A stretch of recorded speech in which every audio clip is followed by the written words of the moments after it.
Good afternoon to all. Today we are discussing about currency forward and future. In this lecture, we are discussing about currency forward, and in next lecture we are going to discuss about currency future. So now let's start with the first slide, that is globalization.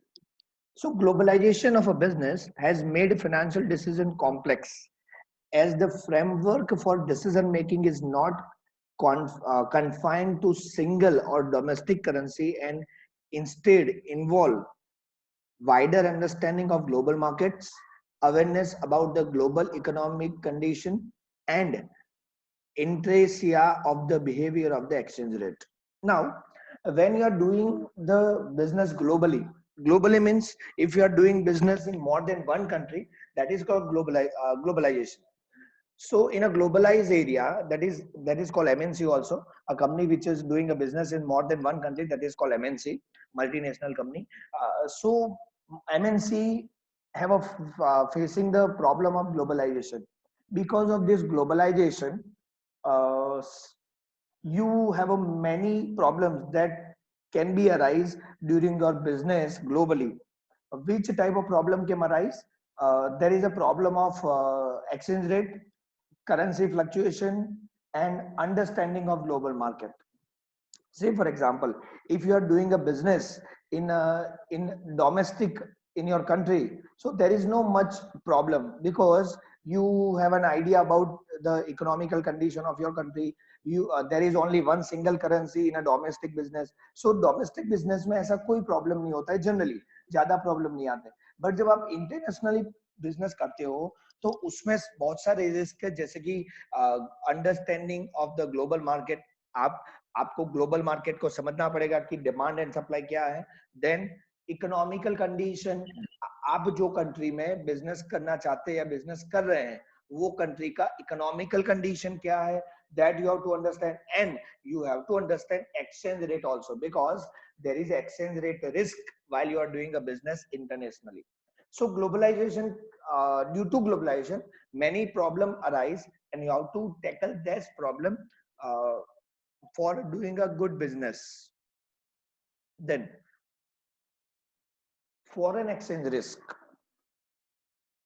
MNCs dealing in currency other than domestic face a additional risk of exchange rate and need to understand numerous of foreign exchange market. Now, if you are a domestic company, अगर आप locally business करते हो in one country, तो उसमें भी risk है, जैसे कि इंटरेस्ट रेट रिस्क. अगर आप लोकली बिजनेस डोमेस्टिक बिजनेस करते हो तो there is a risk of interest rate, there is a market risk, there is a economical risk also. So ये सब तो रिस्क है. बट जब आप एमएनसी, कोई एमएनसी जो एक से ज्यादा कंट्री में बिजनेस करती है, उसको ये सब तो रिस्क लागू पड़ता ही है. Economical risk, interest rate risk, ये सब तो लागू होता ही है. एक और एडिशनल रिस्क उसमें ऐड होता है जिसको बोलते हैं exchange rate risk. Exchange rate जो फ्लक्चुएट होता है उसका जो रिस्क है उसको ये भी ऐड होता है. So despite foreign exchange market being OTC, generally जो फॉरेन एक्सचेंज मार्केट होता है वो ओटीसी भी होता है और थ्रू एक्सचेंज ट्रेडेड भी होता है. ये दो तरह के फॉरेन एक्सचेंज मार्केट होते हैं. Now foreign exchange rate. Now if you want to calculate percentage of gain or loss, this is the formula. अगर आप दो करेंसी में ट्रांजेक्शन करते हैं तो आपको कितने परसेंटेज प्रॉफिट हुआ या लॉस हुआ, वो जो कैलकुलेट करते हैं ना उसको बोलते हैं परसेंटेज ऑफ स्प्रेड. क्या बोलते हैं? Percentage of spread. जैसे कि for exchange rate are always a two way quotes, one for buying foreign currency. अगर आप फॉरेन करेंसी बाय करते हो तो वो कौन से रेट से बाय करते हैं? बीड रेट से बाय करते हैं. In all in OTC market there are two terminology, that is called bid rate and ask rate. Bid rate होता है बाइंग रेट. अगर आपको बाय करना है तो बिड रेट से बाय कर सकते हैं, लेकिन अगर आपको सेल करना है, मतलब किसी को सेल करना है तो कौन सा रेट है? आस्क रेट बोलते हैं. आस्क रेट तो बोलते हैं सेल रेट. देखो, another for selling, that is called ask rate.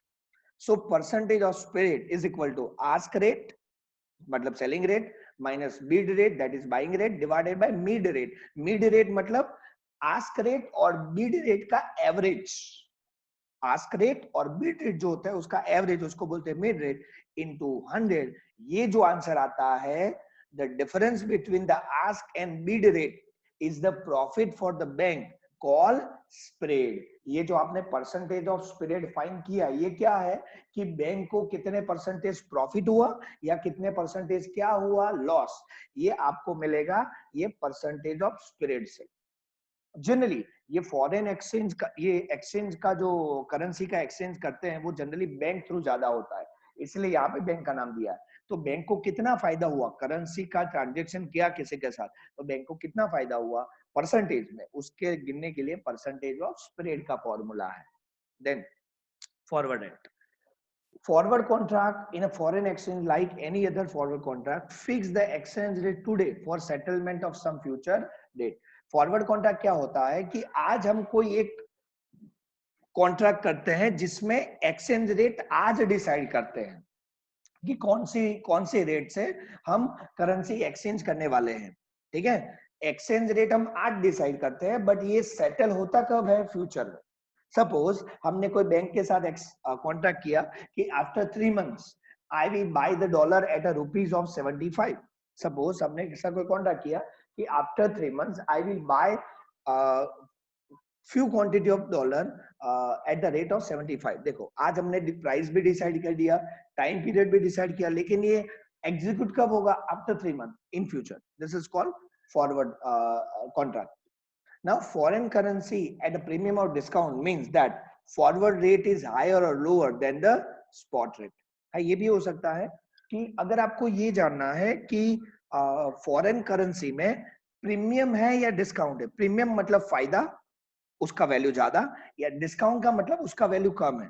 तो if you want to calculate कि करेंसी में प्रीमियम है या डिस्काउंट, प्रीमियम कब होता है, जब करेंसी स्ट्रांग हो। Again I am repeating, foreign currency at premium, देखो फॉरेन करेंसी में प्रीमियम भी हो सकता है, डिस्काउंट भी हो सकता है। प्रीमियम कब हो सकता है, जब फॉरेन करेंसी स्ट्रांग हो, और डिस्काउंट कब होगा, जब फॉरेन करेंसी का पावर इतना स्ट्रांग नहीं हो, मतलब power day by day decrease हो रहा हो। तो फॉरेन करेंसी प्रीमियम है कि डिस्काउंट है, उसका फॉर्मूला है एनुअलाइज्ड फॉरवर्ड प्रीमियम और डिस्काउंट, प्लस आंसर आया तो प्रीमियम, माइनस आंसर आया तो डिस्काउंट, ठीक है।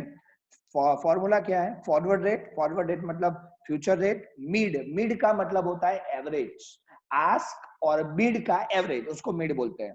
फिर स्पॉट रेट, आज का रेट, उसका एवरेज, और स्पॉट रेट मतलब same to same, into 12 divided by month, जितने मंथ का आप गिनना चाहते हो premium, 2 month, 3 month, 4 month, into 100, ये एक फॉर्मूला है। चलिए एक एग्जांपल से समझते हैं। Suppose forward premium and discount. Consider the following rates of foreign exchange for euro. Now, spot price of euro 57.90, 58.10 compared to rupees. Now, what is this is 57.9. This is called bid rate. This is called ask rate. मतलब ध्यान से समझो, अगर हम दोनों तरह से समझ में जाए ना तो कंफ्यूजन होता है। बैंक को ध्यान में रख के समझते हैं, बैंक को हमारा नहीं समझते हैं। चलो suppose we are a bank, तो बैंक ये बीड रेट है, मतलब ये रेट से बैंक बाय करेगी, और बैंक सेल कौन से रेट से करेगी, 58। ऑलवेज आस्क रेट ज्यादा होता है बीड से जनरली, क्योंकि बैंक कम रेट से यूरो बाय करेगी और किसी को चाहिए तो ज्यादा रेट से सेल करेगी। ध्यान से, this is called Beed rate for bank. ये दोनों मतलब ये प्राइस पे बाय करेगी और ये प्राइस पे सेल कर सकती है अगर आपको चाहिए तो। सो 1 मंथ फॉरवर्ड का प्राइस दिया है, कितने मंथ का फॉरवर्ड का प्राइस दिया है यूरो का, 1 मंथ। तो कैलकुलेट एनुअलाइज प्रीमियम और डिस्काउंट फॉर यूरो। ये यूरो में प्रीमियम है या डिस्काउंट है, 1 महीने का, कितने महीने का गिनना है, 1 महीने का। यहाँ पे लिखा है 1 मंथ फॉरवर्ड, इसलिए 1 महीने का। तो देखो फॉरवर्ड रेट मीड, चलो forward rate, this is your forward rate 57.50 and 57.80। इसका आपको क्या करना है, मीड, मीड का मतलब होता है एवरेज। सो 57.50 प्लस 57.80, अगर आप इसका एवरेज करेंगे तो एवरेज आएगा 57.65 minus spot rate mid. What is the spot rate, 57.90 and 58.10, make the average of this two, 57.90 plus 58.10. If you are doing the average is 58 and divided by spot rate mid, so same as it is 58 into 12 months divided by period in month. तो हमको कितने महीने का गिनना है? 1 month. तो 12 divided by 1 करेंगे तो 12 ही आएगा into 100. Your answer is minus 70.24. It means there is a discount in this euro dollar price.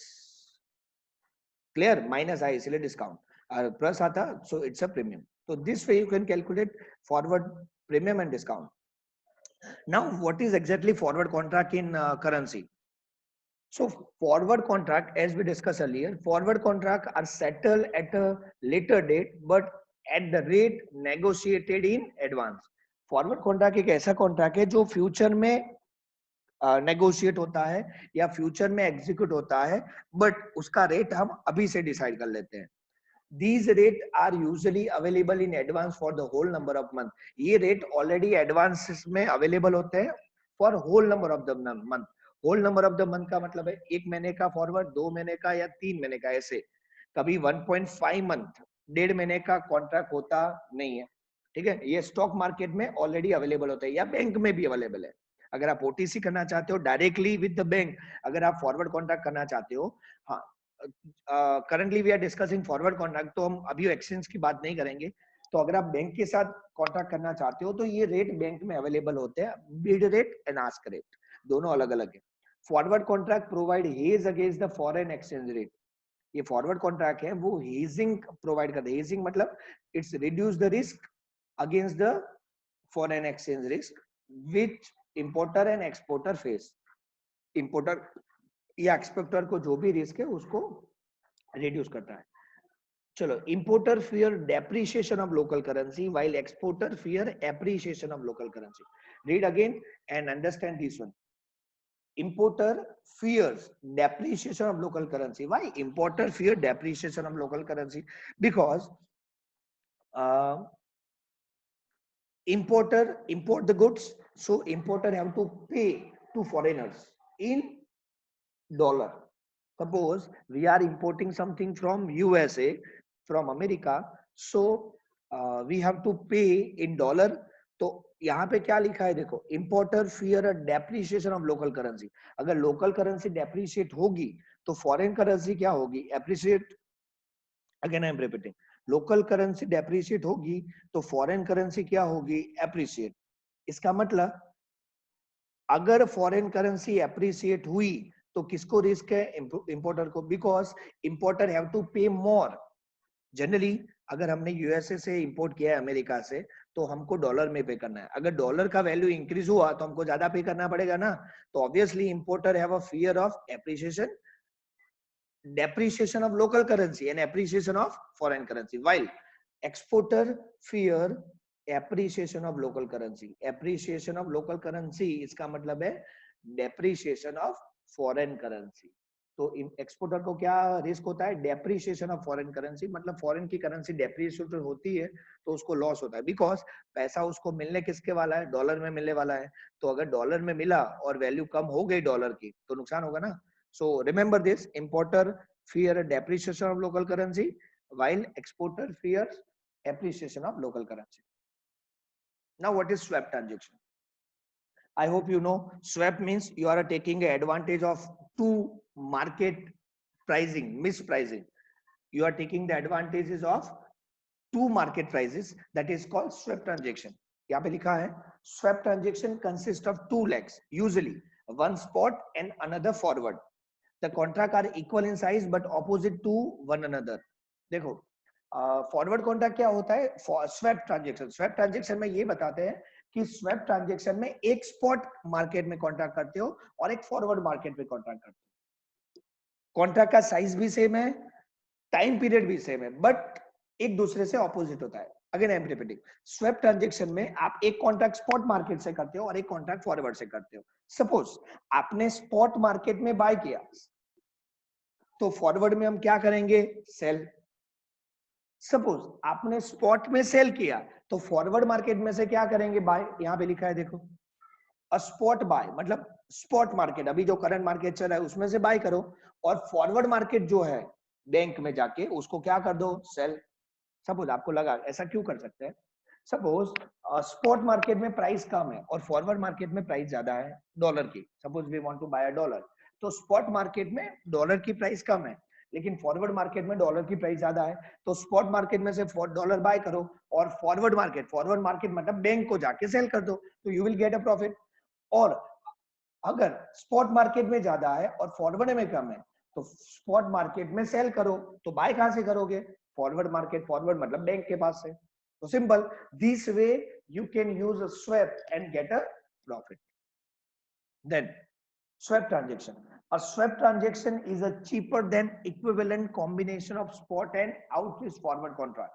ये जो swap transaction है ना, वो forward contract अकेला अगर हम forward contract करते हैं तो उससे थोड़ा cheaper है, cheaper मतलब सस्ता है। Bank usually enter a swap transaction amongst themselves।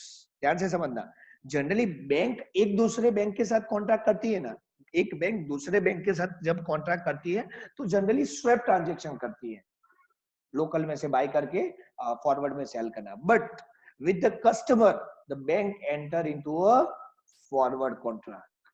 समझो, जनरली बैंक एक दूसरे के साथ स्वैप ट्रांजेक्शन करते हैं, लेकिन अगर कस्टमर के साथ करना है तो वो फॉरवर्ड कॉन्ट्रैक्ट करेंगे क्योंकि उसमें उसको ज्यादा फायदा मिलता है।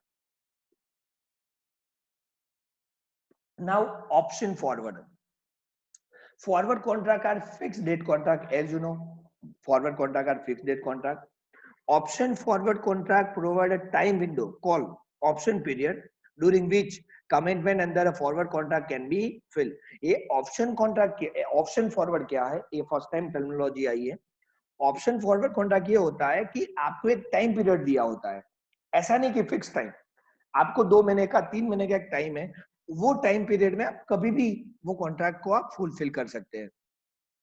Option forward are expensive but provide flexibility to the merchant because they do not know exact timing but they have only approximate idea of timing of receipt of payment of the foreign currency। देखो, option forward contract वैसे अच्छा है, अच्छा इसीलिए क्योंकि आपको option देता है कि आप कभी भी एक पीरियड में, एग्जैक्ट डेट पे नहीं, आप पीरियड में कभी भी पेमेंट कर सकते हैं करेंसी का।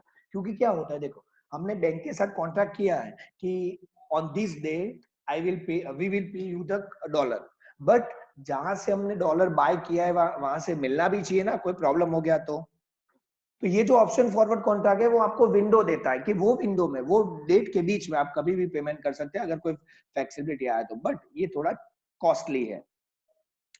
Now important, hedging with the forward, forward का यूज करके हेजिंग कैसे कर सकते हैं, हेजिंग मतलब रिड्यूसिंग द रिस्क।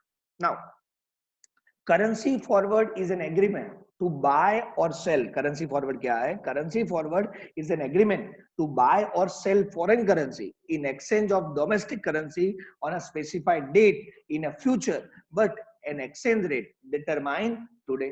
तो करेंसी फॉरवर्ड कॉन्ट्रैक्ट एक ऐसा कॉन्ट्रैक्ट है, इधर हम बाय और सेल करने का कॉन्ट्रैक्ट करते हैं फॉरेन करेंसी के कंपेयर में डोमेस्टिक करेंसी, बाय और सेल फॉरेन करेंसी के कंपेयर में डोमेस्टिक हमारी करेंसी को हम बाय और सेल करते हैं, एक्सचेंज करते हैं, फ्यूचर डेट पे एक्सचेंज करने वाले हैं, बट वो डेट और वो एक्सचेंज रेट हम आज डिसाइड करते हैं। Forward contract in a foreign exchange can be used to remove the uncertainty of exchange rate. जो ये एक्सचेंज रेट में अनसर्टेनिटी है, मतलब exchange rate up and down जो होता जाता है, उससे रिस्क है हमको, तो रिस्क को रिड्यूस करने के लिए फॉरवर्ड का यूज होता है। चलो समझते हैं हेजिंग रिसीवेबल। रिसीवेबल है अगर, if you are a receivable, so how you can hedge by using the forward currency contract। Suppose, चलो रिसीवेबल कौन है, जिसने एक्सपोर्ट किया है, अब थोड़ा रिमाइंड करना, जिसने एक्सपोर्ट किया है, these all are the receivables, क्योंकि उसको पैसे मिलने वाले हैं, पैसे मिलने वाले उसको रिसीवेबल बोलते हैं, और जिसको पैसे पे करने हैं उसको क्या बोलते हैं, पेबल्स। तो आप ध्यान से एक बार आप खुद अंडरस्टैंड करो कि अगर हमने एक्सपोर्ट किया है कोई गुड्स टू अमेरिका, सो हमको डॉलर मिलने वाला है, तो मिलने वाला है इसीलिए एक्सपोर्टर को क्या बोलते हैं, रिसीवेबल बोलते हैं। चलो, now we will receive the dollar in future, clear. So what is the risk to the exporter, तो एक्सपोर्टर को क्या है, रिस्क है, हमको डॉलर मिलने वाला है फ्यूचर में, आज नहीं, after some time, after 1 month, after 2 month, after 3 month might be. So we are the exporter and will receive the dollar, तो वी आर रिसीवेबल। तो हमको क्या रिस्क है, तो डॉलर का वैल्यू डाउन ना हो जाए, वो हमको रिस्क है। Again I am repeating, future में हमको क्या मिलने वाला है, डॉलर, क्योंकि हमने एक्सपोर्ट किया है, तो हमको क्या रिस्क है कि डॉलर का वैल्यू डाउन ना हो जाए। इसका मतलब लोकल करेंसी का वैल्यू अप ना हो जाए।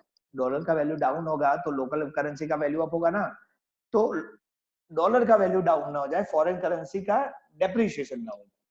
ठीक है, यहाँ पे लिखा है देखो, exporter can sell foreign currency forward at a premium determined today, eliminating risk of fall in the value of assets due to decline in the exchange rate। Foreign exchange rate decrease नहीं होना चाहिए, वो एक risk है। देखो यहाँ पे लिखा है, ये लाइन आप पढ़ो, इंपॉर्टेंट ये है, compare the expected spot rate, expected spot rate को बोलते हैं ST, with the forward rate, forward rate मतलब फ्यूचर का जो रेट है उसको बोलते हैं एफ। ध्यान से देना, एक्सपेक्टेड स्पॉट रेट का मतलब होता है, एक्सपेक्टेड स्पॉट रेट का मतलब होता है कि हम क्या एक्सपेक्ट करते हैं कि फ्यूचर में स्पॉट रेट कितना होगा, ठीक है। और फॉरवर्ड रेट मतलब एक्चुअल रेट कितना है अभी फॉरवर्ड मार्केट में, अभी अगर आपको फॉरवर्ड कॉन्ट्रैक्ट करना है तो एक्चुअल कितना रेट है फॉरवर्ड मार्केट में। सपोज, ध्यान से देखना, अगर हमको लग रहा है कि एक्सपेक्टेड स्पॉट रेट, एक्सपेक्टेड कितना होगा, तो हमको लग रहा है कि एक्सपेक्टेड स्पॉट रेट 70 रुपीज है डॉलर का, but forward rate, forward rate मतलब फॉरवर्ड मार्केट में इसका रेट है 72, ठीक है। तो आपको क्या करना चाहिए, तो आपको सेल द फ्यूचर करना चाहिए, सेल द फॉरवर्ड कॉन्ट्रैक्ट। क्या करना चाहिए, sell the forward contract. Again I am repeating, expected spot rate आपको लग रहा है 70 है, ठीक है, बट फॉरवर्ड कॉन्ट्रैक्ट कितने में अवेलेबल है, 72, ज्यादा में अवेलेबल है ना, तो ज्यादा में अवेलेबल है। ध्यान से देखना, एक्सपेक्टेड हमको लग रहा है 70 है, बट हमको लग रहा है कि एक्सपेक्टेड $70 का प्राइस होगा, बट अभी प्राइस कितना है फॉरवर्ड मार्केट में, 72, मतलब 72 है, इन फ्यूचर डाउन हो जाएगा ना 70 हमको लग रहा है, तो अभी 72 है, तो अभी क्या कर दो, सेल कर दो, अभी सेल करो और फ्यूचर में क्या कर देना, बाय, तो you will might be your risk will get reduce, ठीक है। तो ऐसे रिसीवेबल में, हेजिंग रिसीवेबल में आप क्या कर सकते हो, सेल द फॉरवर्ड कॉन्ट्रैक्ट। और कब सेल द फॉरवर्ड कॉन्ट्रैक्ट करते हैं, आपको लगता है कि फॉरवर्ड रेट ज्यादा है किससे, एक्सपेक्टेड स्पॉट रेट से। चलो एक और डिस्कस करते हैं, पेबल का, हेजिंग पेबल। चलो हेजिंग पेबल, पेबल कब करना होता है, when we are importing something. अगर हम इंपोर्टर है और हमने कुछ चीज अमेरिका से इंपोर्ट की है, तो हमको पेबल करना पड़ेगा, पे करना पड़ेगा, that's why we are payable. और हमको पे करना है, ध्यान से देखना, हमको फ्यूचर में पे करना है डॉलर, तो हमको क्या रिस्क होगा कि फॉरेन करेंसी एप्रिशिएट ना हो जाए। हमको फ्यूचर में डॉलर पे करना है आफ्टर 1 मंथ या 2 मंथ, तो हमको क्या रिस्क है, फॉरेन करेंसी एप्रिसिएशन का रिस्क है, क्योंकि अगर फॉरेन करेंसी का वैल्यू अप हो गया तो हमको ज्यादा पैसा पे करना पड़ेगा ना डॉलर के लिए। तो देखो लिखा है, importer can book a forward contract to buy the foreign currency at price determined today, eliminate the risk of rise in the value of the liability due to increase in the exchange rate.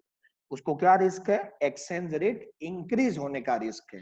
अभी एक और चीज समझो, देखो यहां पे लिखा है, suppose expected spot rate, expected spot rate and forward rate. अगर एक्सपेक्टेड स्पॉट रेट ज्यादा है, हमको लग रहा है कि 75 प्राइस होने वाली है, लेकिन अभी फॉरवर्ड मार्केट में प्राइस है 70, हमको कितना लग रहा है 75 होने वाली है, और अभी कितनी चल रही है 70, तो आपको फॉरवर्ड को बाय करना पड़ेगा। हियर सेल लिखा है, बट आपको you have to buy the forward, sell नहीं, you have to buy the forward. और अभी फॉरवर्ड बाय करो, फ्यूचर में फॉरवर्ड क्या कर देना, सेल, क्योंकि अभी प्राइस कम है, फॉरवर्ड की अभी प्राइस 70 है और आपको क्या लग रही है, एक्सपेक्टेड इंक्रीज होगी, तो अभी बाय करो, फ्यूचर में इंक्रीज हो तब सेल कर देना, you will get the profit. Simple way. अगर आपको रिसीवेबल हेजिंग करना है तो अभी आपको फॉरवर्ड कॉन्ट्रैक्ट सेल करना है और फ्यूचर में बाय करना है। अगर आप पेबल को हेजिंग करना चाहते हैं तो अभी फॉरवर्ड कॉन्ट्रैक्ट बाय करो, फ्यूचर में क्या कर देना, cell. This way you can hedge the receivable and payable. Now feature of forward contract. Forward contract के फीचर कौन कौन से हैं?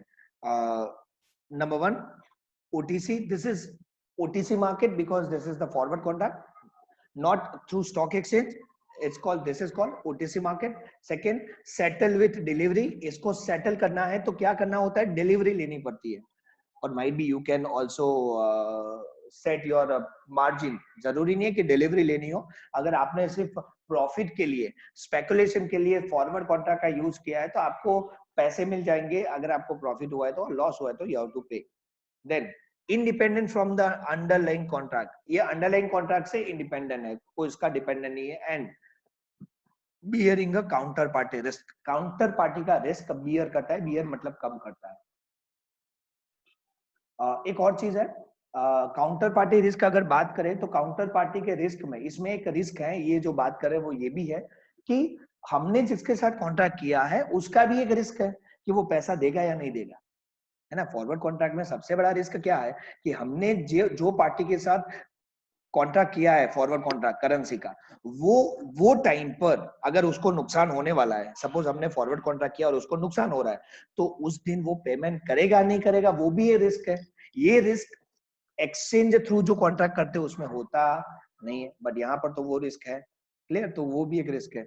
Forward contract is a firm price contract providing the protection from downside in the return of foreign potential for upside. मतलब ये जो forward contract है वो जो करेंसी अप या डाउन होती है उसका जो रिस्क है उसको कंट्रोल करने के लिए फॉरवर्ड कॉन्ट्रैक्ट का यूज होता है. चलो एक एग्जांपल देख लेते हैं. हेजिंग पेबल का एक एग्जांपल है कि कैसे प्रॉफिट हो सकता है. अभी हमने थियरी समझी, एक लास्ट एग्जांपल देख लेते हैं कि कैसे प्रॉफिट कैसे हो सकता है. Now ultra firm limited has imported raw material worth $2 million.